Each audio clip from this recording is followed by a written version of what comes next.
How many of you have taken a flight recently? Most of us, right? We all have heard flight attendants asking us to politely put our phones on flight mode. It's not because they want us to suffer without Instagram, but because phone emits radio signals in the form of electromagnetic waves, which could interfere with the plane's navigation system. This electromagnetic interference is called EMI. Now, EMI is not just found in phones, they are everywhere. Right from the radar in your electric cars to X-ray MRI machines in hospitals. Studies show EMI can disrupt the normal functioning of medical devices like pacemakers, which could be life-threatening. And long-term exposure has been linked to high risk of childhood leukemia, which is why families with small kids avoid staying in houses near transmission lines. So, what's the solution? Well, think about how we use sunscreen to reflect the UV rays and protect ourselves. Similarly, industries rely on metals, which are highly conductive to repel all these electromagnetic waves. But metals are heavy, expensive, and bad for the environment because they produce a lot of greenhouse gas emissions.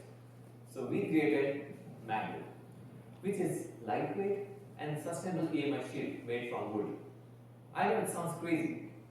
Here is how it works. We take any ordinary piece of wood, soak it into iron salt solution and carbonize it, or in simple terms, bake it at high temperature. This process makes the wood conductive and breaks down the iron salt into small beautiful crystals within the structure, allowing the magwood to block EMI waves, which is just like metal but in a way which is cost effective as well as eco-friendly. In my study, I am trying to understand two main parameters: salt concentration and carbonization temperature, and trying to find the optimal shielding conditions. The magwood we created were tested against frequencies which are used in radar as well as communication satellite. And we found that we were able to block 99.9% of electromagnetic waves. So it's definitely amazing material. But here is a catch. Unlike metals, the problem with magwood was most of the waves were getting reflected, which is creating a secondary pollution.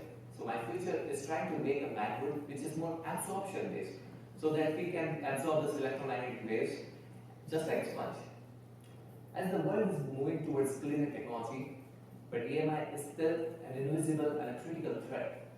And I believe that if we could replace the metals with the magwood which we created, we could create a world where we can protect people, medical devices, and future technologies, but while protecting the environment.